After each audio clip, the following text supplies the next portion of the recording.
Welcome to the Red Pyramid of Dashur.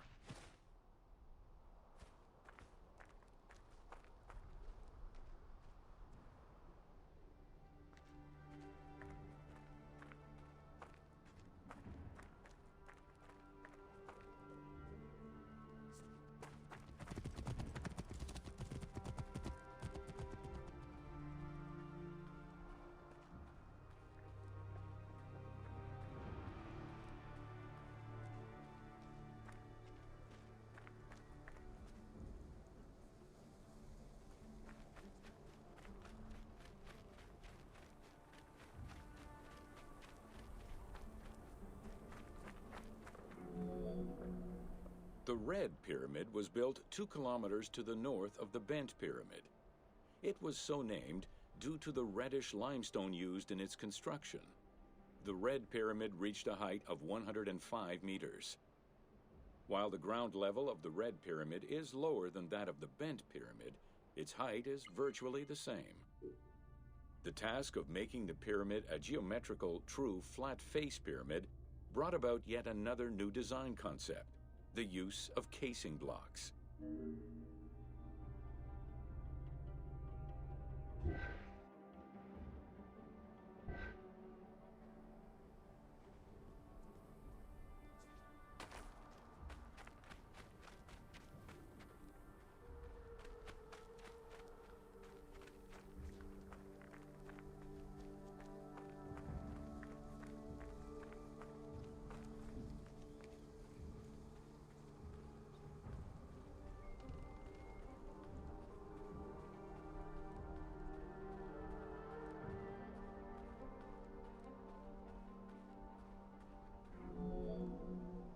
The descending corridor of the pyramid, which opens to the north, arrives at ground level, where 2 almost identical spectacular chambers with high ceilings are aligned north to south and connected by a short horizontal passage. In the south wall of the second chamber, accessed by a staircase, another corridor leads to the final chamber, which is built within the masonry of the pyramid itself and aligned east to west.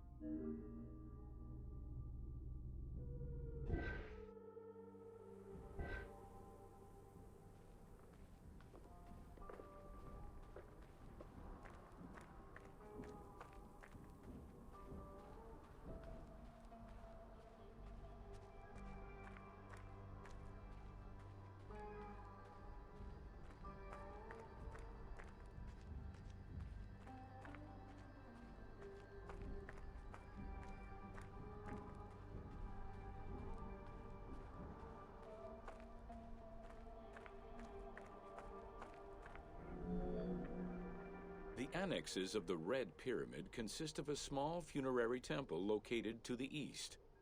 A causeway presumably ran due east from the temple, but it has yet to be excavated.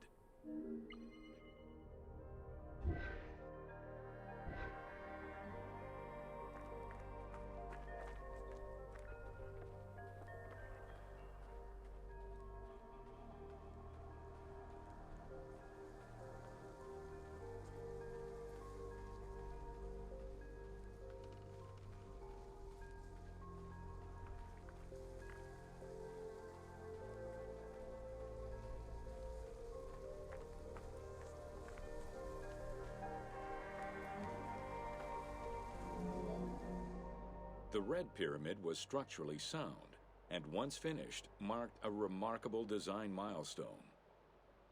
Finally successful in his attempts to build himself a suitable funerary monument, Sneferu knew his future beyond death was assured.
Welcome to Pyramids of the Middle Kingdom.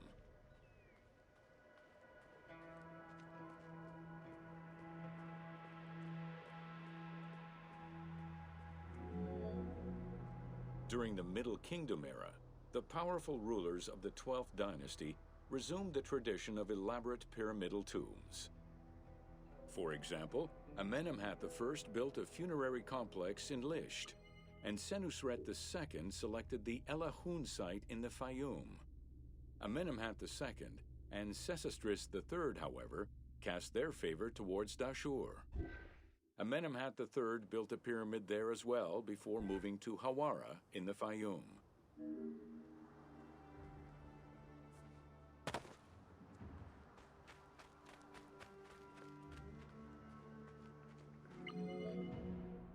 The plundering of tombs in troubled times prompted the architects of the Middle Kingdom to devise increasingly complicated means of security during construction. As such, while the architectural plans of the Hawara pyramid were simpler than the one at Dashur, the means used to protect it from looters were much more elaborate. Beyond the use of blind passages and concealed trapdoors, the architects relied on a system of stone slabs, which were slid into place at the end of construction. These massive stone slabs were meant to permanently block the passageways leading to the funerary chambers.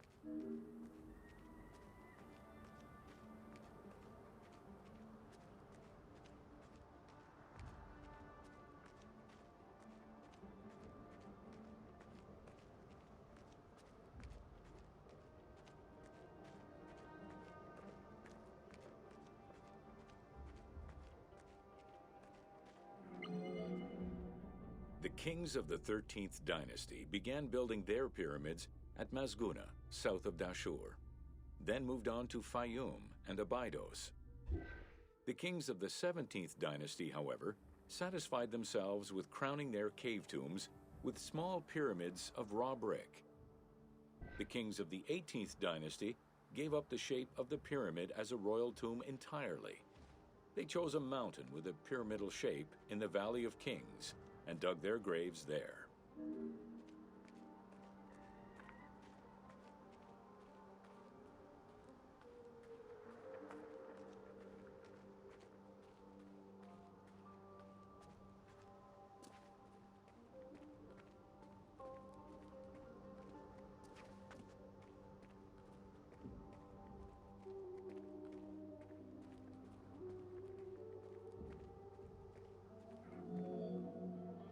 It was not until the Nubian pharaohs of the 25th dynasty that kings were once again buried under pyramidal tombs. In fact, today, the area of ancient Nubia, modern Sudan, contains a record number of 220 known pyramids to Egypt's 138. Despite their slow decline in use and quality, pyramids continued to fascinate all and sundry up to the Roman era.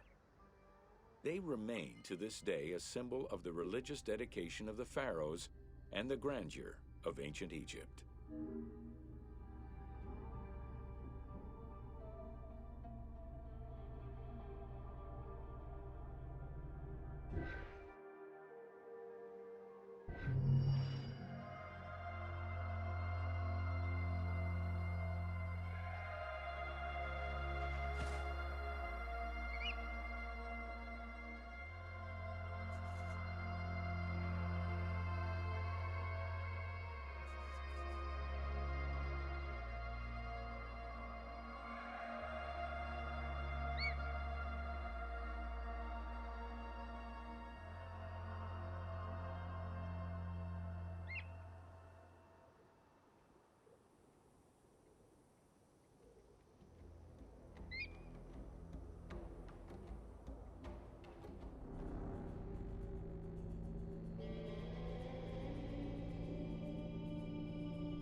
Welcome to an overview of the Giza necropolis.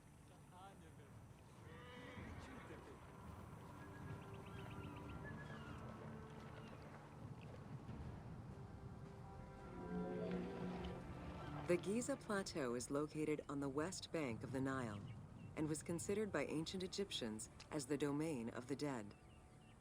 The pyramidal complexes found there were built over the span of 3 generations, during the reign of Khufu, Khafre, and Menkaure.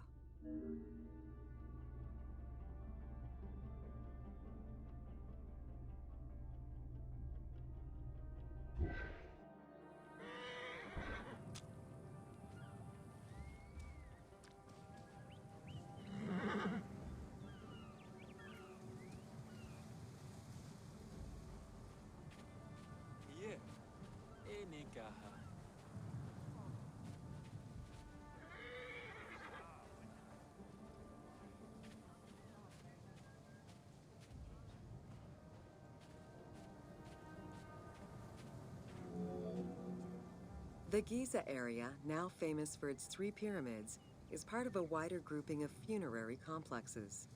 Rulers from this period generally elected to be buried in the area. The focal point of the entire region was the city of Memphis, chosen as the capital of Egypt at the beginning of the Old Kingdom.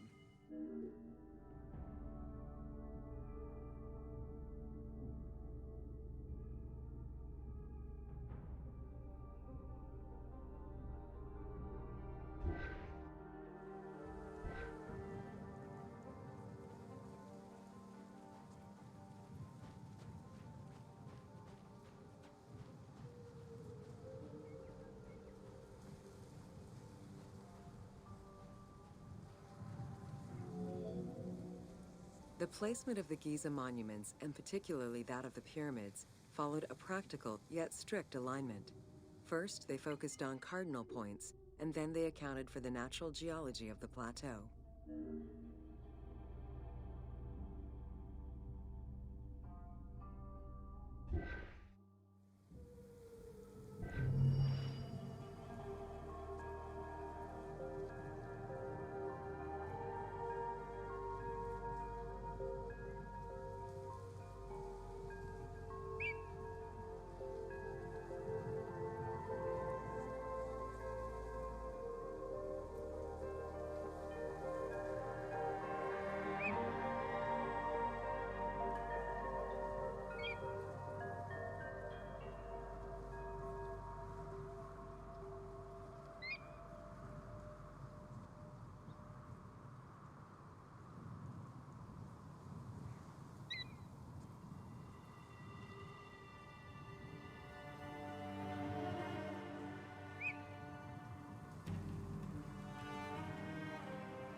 Welcome to The Riddles of the Sphinx.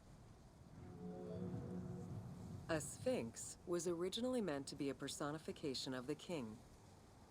The human head, wearing pharaonic regalia, was fused with the body of a lion, thus sharing the qualities the powerful animal possessed, namely its power, the swiftness of its attack, and its majestic authority. By these very virtues, it was also considered a symbol of protection. Unsurprisingly, statues of sphinxes could be found along the dromas, protectors of the path taken by the gods to reach the temples.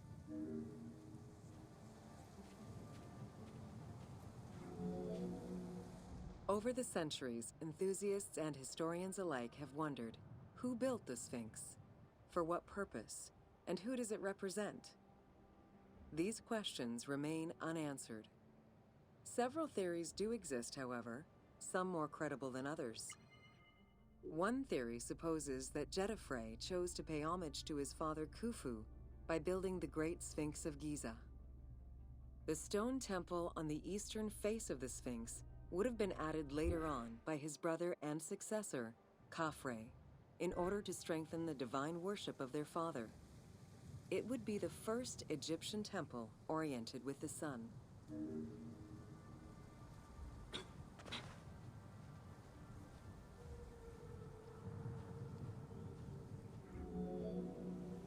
Another theory suggests that the Sphinx was built by Khafre and was meant to represent him.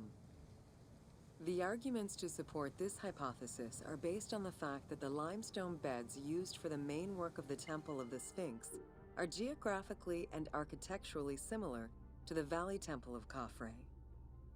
Some believe that Khufu himself built the Sphinx, which was later finished under his successors, Jedefre and Khafre. These arguments are based on the stylistics of the engraving, the typology of the nemes, and the absence of a beard at the time of construction.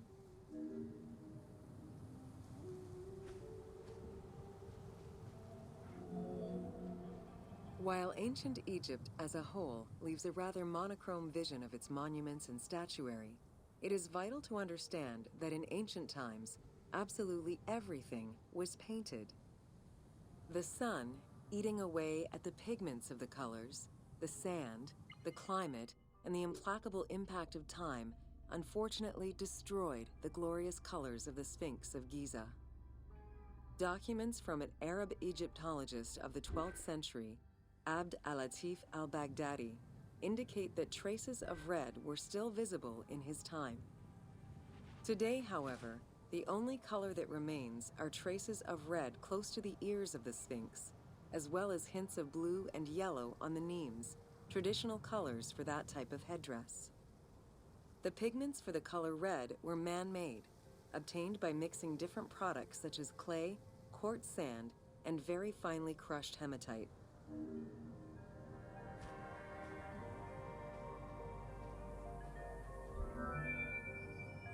Red had a strong symbolism in ancient Egypt. It was both the color of life and the color of death.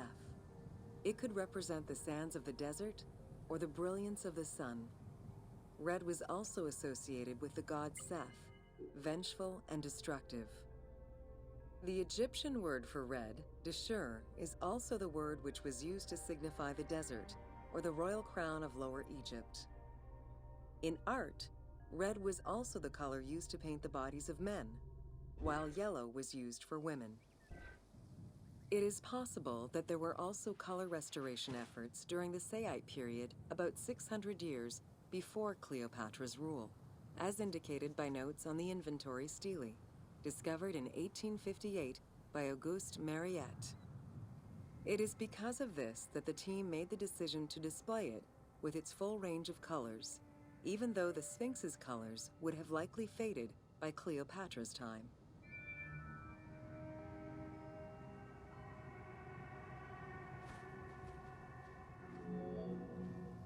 Dating from the 4th dynasty, approximately 2600 to 2500 BCE, the Great Sphinx of Giza is the oldest and largest sphinx that we know of.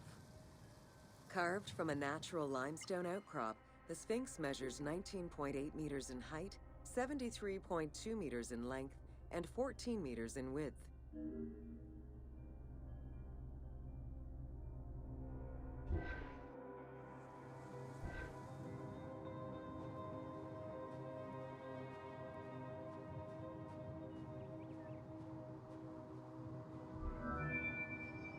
In order to bring polish to the imposing monument, several blocks of limestone were added after the initial construction phase. Since then, there have been numerous attempts at preservation. The polish present in the game integrates some aspects of modern restoration attempts. The team made this choice to present a more iconic version of the Sphinx of Giza to the player. Today, the Sphinx is called the Terrifying One. This appellation is translated from its Arabic name, Abu al-Hal, which in turn was derived from Baluba in Coptic.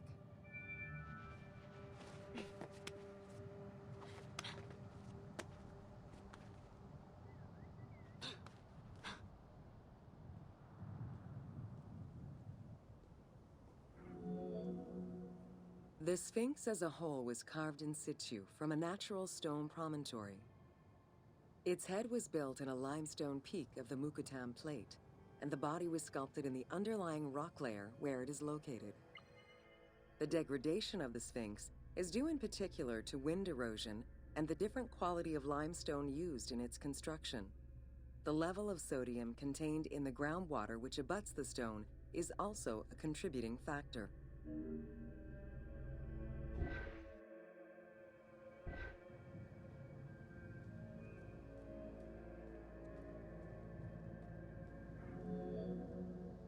The natural bedrock is seen through the oblique natural strata of the Sphinx's body that are similar to the surrounding limestone.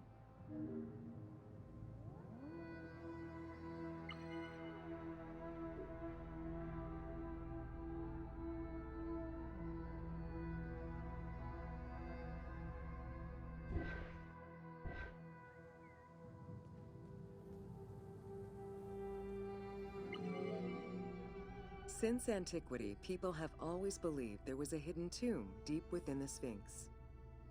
It is thought that attempts to plunder the Sphinx began as far back as the First Intermediate period.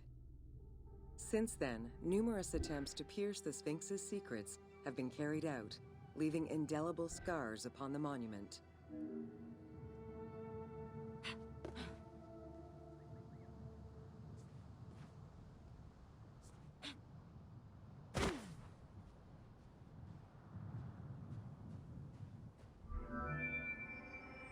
12 meters long and cut during pharaonic times, another entrance in the back of the Sphinx aroused curiosity. Although Thutmose IV attempted to seal it off, it was possibly reopened by treasure hunters. It was rediscovered by Howard Vyse and mapped more recently by Mark Lehner. This entrance at the back of the Sphinx leads to different cavities of a few meters each, in directions going inside the statue's body and under the surface. The team has used this opportunity to extrapolate a little more.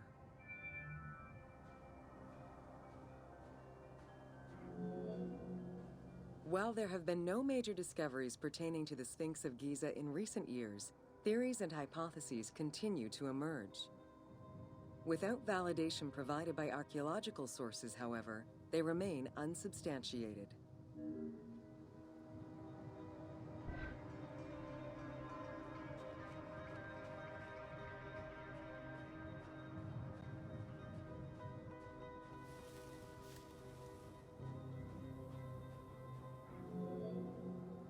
The first of the main theories as to the Sphinx of Giza's meaning posits that the Sphinx was originally a massive representation of the god Anubis. Its principal arguments are that the head of the Sphinx is disproportionate compared to the size of its body. The second theory believes that the representation of two sphinxes on the stela of Thutmose IV would indicate that another stone sphinx had existed on the site itself, possibly even in paired symmetry on the other side of the Nile. However, neither of these theories can be verified in any way.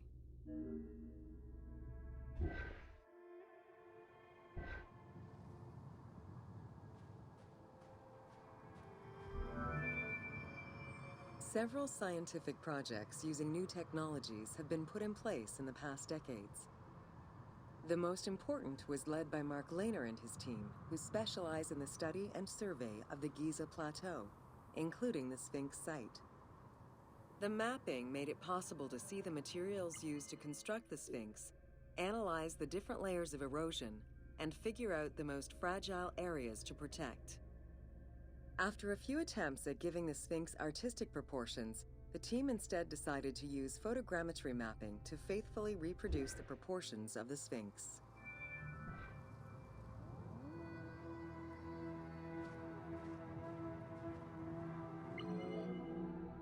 What the Sphinx of Giza represented during its construction and how the Sphinx was perceived by the Egyptians of the New Kingdom are two very different matters. Originally a representation of the king imbued with the power of the lion, the Sphinx was eventually viewed as a direct representation of the Most Divine. It is theorized that kings of the New Kingdom believed that the Sphinx of Giza was the one who recognized and legitimized the ruler of Egypt. Thus, despite the fact the Sphinx of Giza was partially buried under the sand during his reign, Amenhotep II knew that the monument was of great importance.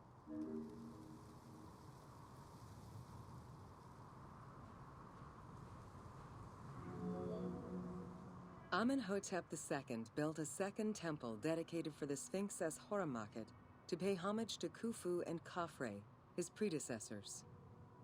It became a common habit for this dynasty to spend time with their royal courts at the Sphinx. Its sanctuary became known as Setepet, the Chosen.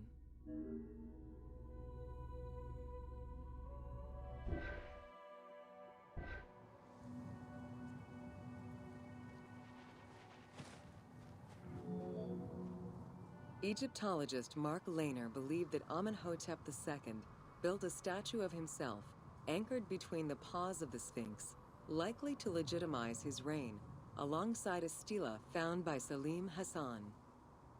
Many other pharaohs of this dynasty, such as Tutankhamun and Ramses II, also left marks of their passage in a similar fashion, sometimes even stripping the stones of nearby temples and pyramids to do so. Amenhotep II's son and successor, Thutmose IV, was a frequent offender.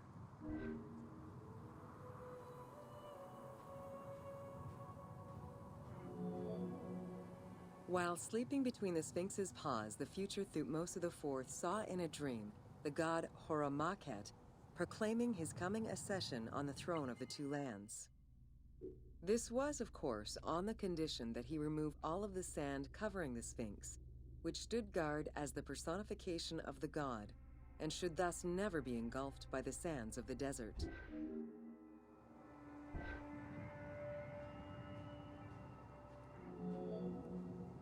The 15-ton dream stela built by Thutmose IV to commemorate his dream was discovered by an Italian Egyptologist, Giovanni Battista Caviglia, in 1818, when he undertook the task of freeing the Sphinx from the sand, which had yet again covered it.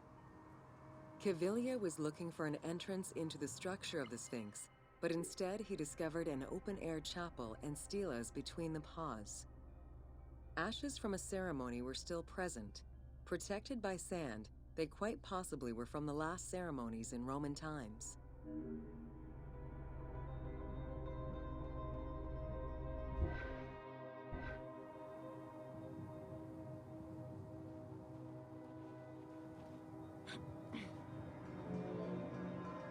That same year, Caviglia discovered fragments of the Sphinx's beard that had probably been added during the New Kingdom.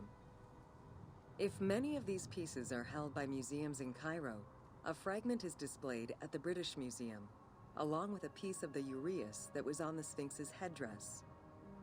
It is believed this fragment of beard was possibly kept in place thanks to the statue of Amenhotep II, which was supposed to be located under the head of the Sphinx.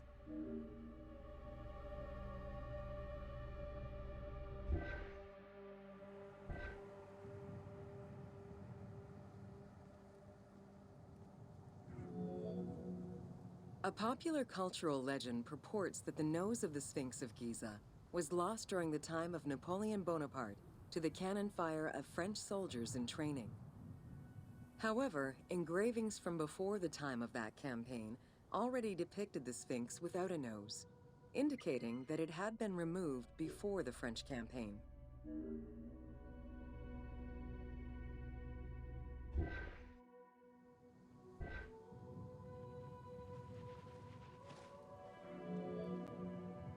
The most plausible hypothesis is based on the research of the German historian Ulrich Harman.